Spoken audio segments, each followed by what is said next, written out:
back with another lesson titled Why You Lying? I know it might not be the most grammatically correct, but it is a question to make you think. And in the midst of fake news and people thinking they genders they are not, are lies. Now, lying has even been expected of our politicians, but the Bible is clear it is wrong to lie at all times. That includes the white lies that everyone, or a lot of people tell. And so the title, back to the title, it's a question to make you think, why would you even really lie to begin with? Since lies only beget more lies until the truth eventually comes out. Because I think we've all been there at least once, that you start out with a small lie, as you may think it to be, but at the end of the day, you just keep lying and lying and lying, starting to create an entire story that you get found out, in a sense. So the list, as we are coming to a close almost, we're at the 9th commandment. In Exodus 20, verse 16, it says, "You shall not bear false witness against your neighbor." Now, a lot of us maybe just know the verse is "thou shalt not lie." It's a lot more simple that way. But the verse here actually says false witness, as in referring to be a false witness in court. Not to be a liar in a courtroom, in a sense. There's more verses to give connotation to that situation. In Exodus 23, 1 through 2, it says, "You shall not circulate a false report. Do not put your hand with the wicked to be unrighteous witness. You shall not follow a crowd to do evil, nor shall you testify in a dispute so as to turn aside after many to pervert justice." So this verse is really drawing out the words, witness, testify, pervert justice. God does not want any of that, and so that's where the 9th commandment really goes in. That, not to be a false witness against others in court. Now, obviously, we are also talking about more than just that, but another verse that kind of brings up in the court situation is in Deuteronomy 19, 18 through 19, and it says, "And the judges shall make careful inquiry, and indeed, if the witness is a false witness, who testifies falsely against his brother, then you shall do to him as he thought to have done to his brother. So you shall put away the evil from among you." So in this situation, it's very interesting, since a lot of people aren't aware that there was a punishment, in a sense, for lying, especially in court. It was whatever the punishment that the supposed person was eventually going to get. So in the murder trial, the death penalty is given, and so if someone would be lying in that situation, hoping someone did get the death penalty, well, the lying party now receives the death penalty. And so kind of whatever the actual or the original court case was over, the due penalty would also be given to the person lying. So it's a very interesting situation there, but there is actually repercussions for lying, as a lot of people don't think there is. It's just something that kind of slides on by. But no, God doesn't let anything slide that is sin. And so, of course, out of court lying. God didn't just say, "Oh, you can lie as much as you want, but just not in court." No, that is not the case. In Leviticus 19:11, it says, "You shall not steal, nor deal deceptively, nor lie to one another." So that pretty much covers every other situation. Because generally, you're lying to other people. You could be lying to yourself. Now, that is another situation that is still a lie. You lying to yourself is still a lie. But that we'll get into maybe later. But this really pretty much covers every other situation outside of court, because you're to one another. Now, in Timothy 5:13, it says, "And besides, they learn to be idle, wandering about from house to house, and not only idle, but also gossips and busybodies, saying things which they ought not to." So gossip is also within the realm of lying. And it might not have always started out intentional as a lie, but it can easily become the spread of false information. That's due to, as you keep retelling a story and, things divulge into something else. Just like the game Telephone, I think we've all played that as children, that, you start out with a sentence or even a single word. By the time it gets to the other side of the room, it's something completely different. And same way with gossiping. And it's best to just, if you ever hear anything, just don't repeat it. Stops at you. And that's how it should be. And that's where God is concerned with that. Now, another thing kind of related to gossip is rumors. Now, those are specific, generally also intentional. People generally start rumors intentionally to hurt someone's image, character, name, something like that. And so, just like gossiping is also wrong and kind of considered or is in the realm of lying. Now, a situation kind of related to this is there's a situation at work for me. Someone got injured, and I was like, didn't want to get too close. So I tried to see what was happening, but they were surrounded with people, and then also, the paramedics were there and, treating the wound. And I asked someone who was there, who kind of started walking away. I was like, hey, what happened? He's like, oh, the person broke their leg, snapped it right in half, blood everywhere. And I'm like, whoa, that's pretty bad. And so when someone else asked me, I said the same thing. But lo and behold, find out later in the next morning's briefing, in a sense, the meeting, it was told like, well, no, actually that did not happen. It was just a deep cut that hit a very big vein or whatnot, that it produced a lot of blood and looked real bad, but it actually wasn't as bad as anyone thought. No broken bones. And so after that, I found that out. I'm like, oh, well, I'm an idiot. I should have just kept my mouth shut, shouldn't have told anyone, because I inevitably was in the event of spreading fake news, you could say, fake information. So you really want to just check your facts. If someone tells you something, double check it. Don't be spreading gossip or rumors. Double check. Now, in Proverbs 26:28, it says, a lying tongue hates its victim, and a flattering mouth works ruin. Flattering, people do it all the time. You try and butter someone up, in a sense, sometimes intentional, sometimes you don't want to give the wrong answer, in a sense that, a lot of times, like, oh, and, when you're married or whatnot, I was like, oh, does this outfit look good on me, or does this, do this or that, and it's like, you don't want to say, no, you look horrible, but at the same time, if you lie, then you're only making it worse, because then, if it does make the person look horrible, why would you want that person to wear it, in a sense? You want to, help whoever you're with, and in any situation, if you're going out looking at dresses or outfits for other people, you want to, be someone helpful. Don't just be like, yeah, it looks good. Tell the truth. They brought you along for your opinion, hopefully, or your actual views, but at a lot of times, people do just want to get out of the situation, don't want to answer truthfully.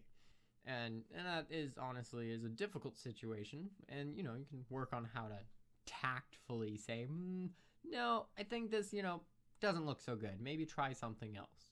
There's ways to say it and not be extremely rude. But it still is considered a lie. That is flattering someone, because it's not the truth. You're blowing out of proportion reality. Now, in Psalms 34:13, it says, keep your tongue from evil and your lips from speaking deceit. And that includes white lies, as many people think are trivial and don't matter, but they do. They still hurt others, and a lot of the time, people, common white lie people would bring up, it's like, oh, I'm really busy right now. I can't go to the event that you're holding, or such and such. But in reality, you actually have nothing planned for that day. You just don't want to go, and you don't want to say you don't want to go. Or in another situation, in a reverse sense of saying, oh, I will be there. I'll be there at 5, but you don't show up because you knew you were not going to show up. You didn't want to show up at all, but you wanted them to think you would. And then if you do that, now there's definitely going to be a follow-up question the next time you see them. It's like, oh, what happened? Then you have to come up with another lie, like, oh, I got busy, or something happen, and then, as I said before, you just start creating more and more lies. And so that's why you don't start out with those lies. Just say, hey, I'm not that interested in the event that you have. I'd rather do something else, or maybe you do just stop by and then leave early. There's situations that you can get around that. Now, there's other ones that I've heard people say that are white lies, such as, well, I'm dating someone, when they actually aren't, when someone's hitting on them or whatnot. And even worse, I've heard someone say, oh, I'm gay, in a way to avoid anyone hitting on them. And it's like, okay, now you're lying twice. You're just doubling your lying. You're not actually taken, and you're not gay, and now you're really just supporting sin. So that's a pretty bad situation. But I've actually heard that being used and actually advised to people, like, oh, if you ever, someone trying to get with you, just say that. And, well, you're only making things worse. Just say, hey, no, I'm not interested. Rather be alone, I'm not interested in you. It's the truth, the brutal truth, but, they'll get the picture. And so, lying in those situations are definitely wrong. Now, in Proverbs 26:18-19, it says, like a madman who throws firebrands, arrows, and death is the man who deceives his neighbor and says, I am only joking. So there are situations that people will, in a sense, have a practical joke, or maybe not even a practical joke, but then say, oh, it's only a joke. Can't you take a joke? And it's really just to cover themselves from getting in trouble. Like, I've seen many YouTube videos of people being, in a sense, racist, using racist slurs or other or jokes, and saying, "Oh, I didn't mean anything by it. It's just a joke. Can't you take a joke?" And then people don't want to. A lot of people was like, "Well, it's a joke," but you're really just lying because you just want to see what people will do. And so, practical jokes in that sense are definitely wrong, because you're really just lying, covering up that you're just really messing with people. So those are just a few examples of situations that lying is wrong, which is pretty much all lying. I just brought up the white lies, the gossip, the rumors, the ones, attack character. We really shouldn't be attacking people, as in lying. And in court, God wants courts to be pure and just, and you can't have a pure and just court system built on lies. Now, a lot of people bring up Rahab. And what is there to be said about Rahab? People actually bring up Rahab, saying, well, she lied, we can lie. And that's pretty much what people say. Now, if you're not familiar with Rahab, she's the harlot that the Israelites met eventually when the two spies were in Jericho, and she hid them and lied, saying, oh, they were already gone. And then she kind of struck a deal with them, the Israelites spies, saying, hey, if you protect me, I'll protect you in a sense. And they said, okay, you will be spared. And so just looking at the text, Joshua says, then the woman took the two men and hid them. So she said, yes, the men came to me. In this situation, she's talking to guards or people asking her questions. Says, but I did not know where they were from. That's a lie. And it happened as the gate was being shut, when it was dark, that the men went out, which is another lie. Where the men went, I do not know. Another lie. Pursue them quickly, for you may overtake them, which is kind of another lie. I didn't highlight it, but it kind of is another lie, because she's kind of saying, oh, look, they're already gone. If you act quick enough, you might be able to catch them, even though literally just sitting there on the rooftop under the hay, hiding. They have not gone anywhere, the Israelites, that is. And so you see Rahab lying after lying after lying, trying to convince the people asking her the questions to leave. And so as we all know, the Israelites were saved. They were able to get away safe and sound. And so people make the argument, Well, let's look at Hebrews. That's the one that they bring up. They say, by faith, the harlot Rahab did not perish with those who did not believe when she had received the spies with peace. A lot of people bring up, well, in the New Testament, they bring up Rahab in a good light, saying, oh, she did such a good act, and that it would actually be wrong for her to lie, or not lie, I mean, and that she should lie to protect the Israelites. Well, that's kind of a dumb argument, saying, well, it's mentioned in the New Testament of good of this person, and so you must go to the act that was done, therefore the act is justified. Well, the same argument would be able to be made for David being a man after God's own heart, mentioned in the New Testament. Then you go to what happened in the Old Testament. Well, he killed a man just to marry his wife. So does that mean we can all just kill people just if we want to marry someone, if they're married already? Is that justifiable now? Because in the New Testament, it said David was a man after his own heart. No, sin does not get justified if the person is referenced in the New Testament or is spoken with good things or spoken good about. It just that a good situation happened out of the event of sin. No sin was actually justified. You will not find in the Bible justification of sin. And so this verse, that's why I highlighted the word, you're probably staring at it, faith. That's what the verse is really talking about. And you see it, if you go back to Joshua, her actual faith. It says that, and said to the men, I know that the Lord has given you the land, that the terror of you has fallen on us, and that of all the inhabitants of the land are faint-hearted because of you. And as soon as we heard these things, our hearts melted, neither did they remain any more courage in anyone because of you. For the Lord your God, he is God in heaven above and on the earth beneath. She is making a declaration of faith right there. She's saying that she's seen what the Israelites have been doing, and she's heard everything, and she believes it all, and she acknowledges God, their God, as the true God.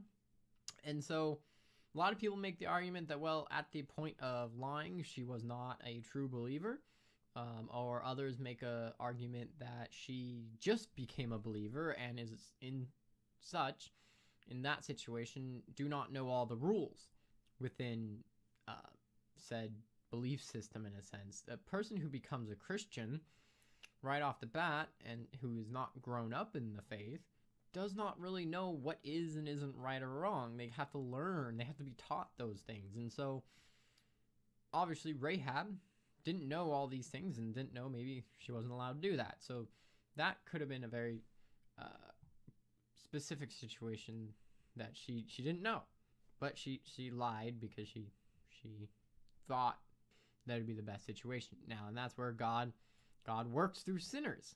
God worked through Rahab. And the whole Bible is about sinners struggling through life, sinning along the way. Now, none of that is condoned, but it does reveal our weaknesses. The Bible is about real people, the human struggle, and that God can save us even through our sin and can work great works even through us being so weak and so frail. But the Bible never does condone the actual acts of sin, saying, oh, in these situations, these sinful acts were good. No, it acknowledges sin happened and says they were wrong.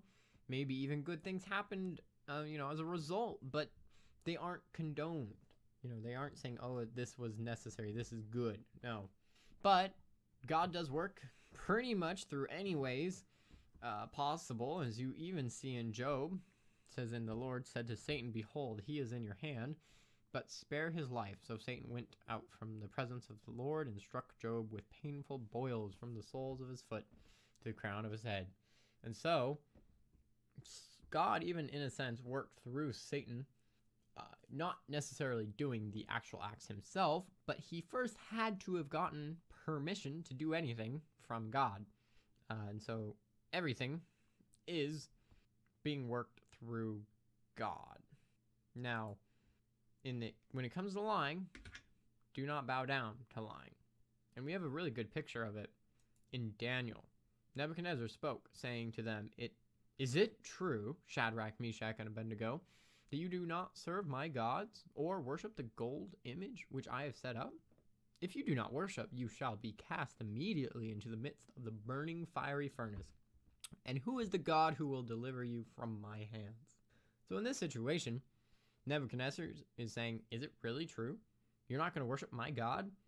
And he let them answer, give them a shot to lie or, actually bow down and start worshiping. Reminding them, saying, hey, if you don't, you're going to be thrown into a fiery furnace. Just a heads up. And they could have lied. It would have been easy. They'd be like, oh, sure, we believe in your gods, your fake gods, and we'll bow down. Even though maybe deep down they weren't actually going to worship. Bowing down is really only an outward position. They could have been apologizing to God the entire time, maybe. But they did not choose that.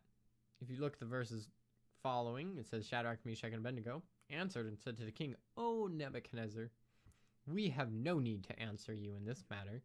If that is the case, our God, whom we serve, is able to deliver us from the burning fiery furnace, and he will deliver us from your hands, O king. But if not, let it be known to you, O king, that we do not serve your gods, nor will we worship the gold image which you have set up. So they said, nope, not happening. We're not even going to lie about it. We're just going to tell the honest truth. And we're going to say God can save us or not. His choice. That's where I was listening to a sermon. And they were saying it would be wrong to put God in this situation that you say, oh, God will protect us. Or God can protect us. Because then you're tempting God is what the pastors I was listening to was saying. But no, in reality, all it is you're just giving all glory to God, saying, hey, if he wants to save us, he can. If not, that's okay. We'll be a martyr. Either way, I'm not worshiping a false God, and I'm wanting that to be known. So that's where it really boils down to. And really, lying is against God's nature. We see in John 14:6, it says, Jesus said to him, I am the way, the truth, and the life. No one comes to the Father except through me. And so really, God is all about truth. He is truth in a sense. There is no lie within him. And as Christians, it says in John 4:24, God is spirit, and those who worship him must worship in spirit and truth. It is vital we worship in truth and spirit. God is not keen or interested in any form of lying. That's where, heresies and heretics, God wants, removed from the church, because those are forms of, lying that are wrong or misinformation, whether intentional or not. God doesn't want that.